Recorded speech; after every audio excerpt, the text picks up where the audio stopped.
I hope you're ready for some more novelty print info, because I've got a lot to share. It would seem that as long as we've had clothing, we've used that clothing as a means of expression.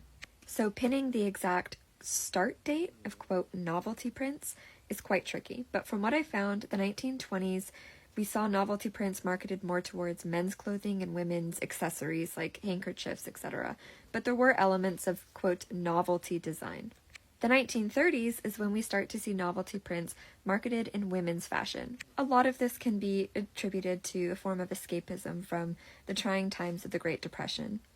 This would continue on into the 1940s as we entered a world war.